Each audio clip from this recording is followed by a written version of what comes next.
6 months ago, I decided to execute something that I'm passionate about. I've always loved fashion and looking good, and I thought instead of having to be at the mercy of whatever shop offers, why don't I create my own brand so I can wear something that represents me? So I started working on that with a very, very low budget, from having a vision to paying artists to creating the designs. And 2 months ago, I finally launched it, my own fashion brand. I'm currently wearing it right now. Do you see that? And a lot of people have asked me, how did you do it? What's the process like? How can we do it to make our own fashion brand? My name is Hajid. I'm a creator from Sudan, and the first collection of my fashion brand represents Sudanese culture. I decided to have three words, Makana, Masura, and Jabana, which are all iconic words in our Sudanese culture, and used whatever little amount of money I have to make this thing into a reality. And in this video, I'm going to be showing you a step-by-step guide on how I did it and how you could do it too. For the sake of being organized, I'm going to divide this video into why, what, who, and how. The first thing which is important is, why are you doing this? Why do you want to start your own fashion brand? For me, like I said, I already love dressing up, and I graduated as a doctor, but I want to have a career beyond that. So it was a natural idea to create something that looks good and reflects my vision, and at the same time allow it to be something that can open the door for me in the future. This is really important because it can define your identity when it comes to creating. Some people might just want to start a fashion brand because they think that it's going to make them a lot of money. It doesn't, especially doing it the way I did it, which is print on demand. You have to work a lot, and your brand has to be unique enough to find an audience that loves it and really wants to buy it and pay that extra amount of money for print on demand. I'll talk about print on demand when we get to the how part. But before anything, ask yourself, why do I want to do this? Why is this important? And it doesn't have to be a crazy reason. My reason is pretty simple. I just like to dress well. And I just had the idea of, why don't I create something that represents me and can be a source of income? Then we move to the what, where you ask yourself, what are you trying to sell? Are you going to specifically try to sell t-shirts, hoodies, mugs, stickers? Do you want to sell everything? Do you want to start with something small? The good thing about print on demand is that it gives you the opportunity to kind of just go through a wide range of options, all the way from phone cases to sweaters to whatever you might want to do. The other thing related to the what is your idea. For me, I wanted to have one design on the front that's a little small, that has like two words, and then a drawing at the back. This is going to represent the identity of your brand. So it's really important to think about that, because for me, moving on, anything that I do is going to have a similar design where there's writing at the front and possibly a drawing at the back.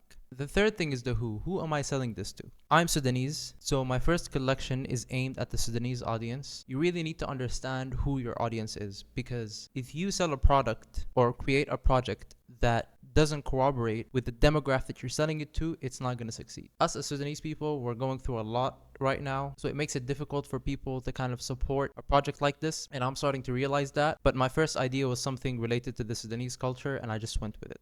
So ask yourself, what I'm doing, who is it for? Do I want a specific demographic of people to relate to it? Do I want it to be a global thing where everybody can look at the design and understand it? For example, when it comes to me, my next collection is going to be something that's more global and something that a lot more people can relate to, because it just opens the opportunity of people potentially opening my website and going like, oh, this is interesting, as compared to just having one demographic of people. Now, obviously, you don't want to compromise on the quality just so that you can sell to more people. If you have something that is so generic, but it doesn't have your own taste in it, then you're just going to lose everybody. So it's really important to think about that as well. Finally, and I think this is the part that is going to be the longest part of the video, it's probably going to be like 70% of the video, is the how. And that's the part that a lot of people are asking me about. How did you do it? What are the details? What did you do? How did you pay for it? And I'm going to give you all these details right now. I'm going to go to the screen to explain everything to you. So as you can see right now, this is my Printful page. Printful is a print on demand website. For those that don't know what print on demand is, basically you go to the website and they already have like a draft number of clothes that are ready. What you do is you choose the clothes and then you add your design on top of it. So as you can see here, that's the t-shirt that they sell, and you can just upload a design. That's what I did.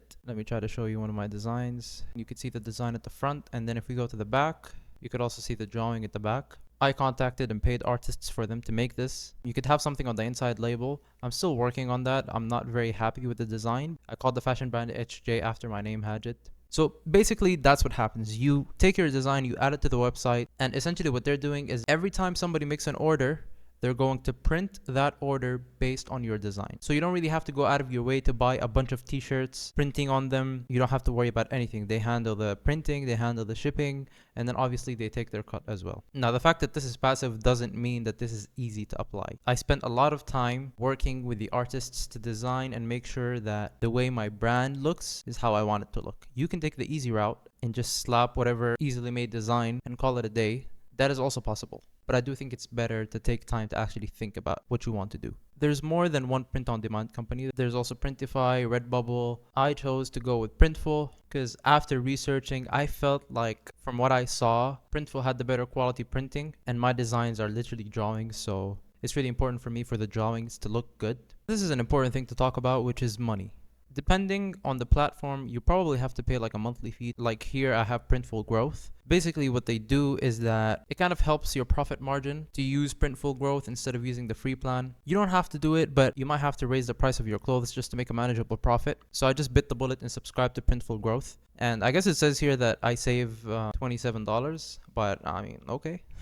So once you're done choosing your print-on-demand provider, you've made your account, you've got your designs, you've subscribed to Printful Growth if you want to, then you go to the next step, which is finding the website hosting platform to put your designs in. There's a lot of options. There's Shopify, EasyWid, which is what I'm using, Etsy, Wix, Squarespace, and Printful actually has an area where they show you all the pros and the cons and just like the details when it comes to choosing these platforms. I suggest you go through them and look through what works for you and what doesn't work for you.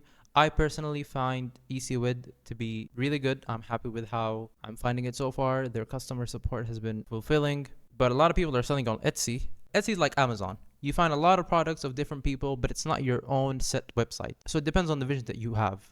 If you have a website like EasyWid, it's not going to be like Amazon where a page that has a lot of reviews makes it more credible, or there's an algorithm that pushes your products. No, this is a set website that you have to do the marketing to. Etsy is a marketplace, just like Amazon. People can go to the marketplace and with specific SEO words, or if you have good reviews, it ranks you up higher, so on and so forth. You can also use Shopify. It just didn't work for me, Shopify, but anyway, I'll show you my Etsy work. So here's my Etsy dashboard. And basically what I did is you go to the apps and you find Printful print-on-demand dropshipping service. So you download the app and then you basically connect it. You connect the store that you already created on Printful to your website hosting platform. That's why it's important to know the integration, because not all print-on-demand companies integrate all the website hosting platforms. You connect them and then from there you go to design your website. It's very simple, very easy. Drag and drop, they have templates, and once I preview it, I can just like go to t-shirts and it looks really good. Let me show you. You want to buy something, you choose the color, the size, and this is all something that's already in the website hosting platform.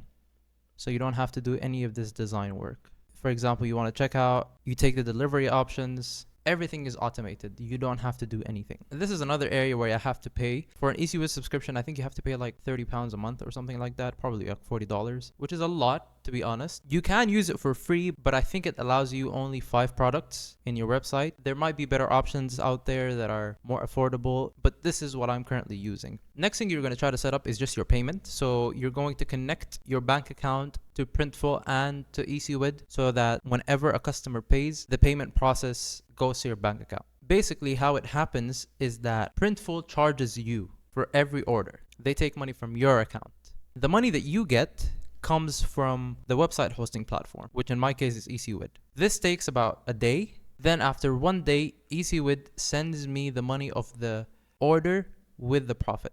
You get an email with the profit and everything, so you don't have to worry about that. But you might want to put that into consideration because sometimes you might not have enough money to fulfill the order, so on and so forth. You know, we broke sometimes. And that's basically it. It's a manageable process if you don't have a big budget. You do have to pay an amount of money monthly to keep it running, and that can be really difficult. I'm fortunate enough to have some sort of a platform where there's people who can come and see this and want to order it. So it's important to work on your social media platforms to kind of just like have more traffic whenever you want to create something like this. And the other thing is just focus on the branding, focus on the idea itself. If the idea is not strong, somebody's going to look at it and they're just going to move on. Thank you for watching. I hope this step-by-step guide has helped you understand a little bit better how I was able to start my fashion brand. Go to my website, hadjitshop.store, get your clothes, follow me on my socials. And if you're new to my channel, I graduated as a doctor, but my passion is in creating and I'm trying to build a successful life through creativity, entrepreneurship through being creative. I'm interested in filmmaking, music, fashion, obviously, creating commentary videos. So if you're interested in any of that, you can subscribe to my channel. But until then, I'll see you next time.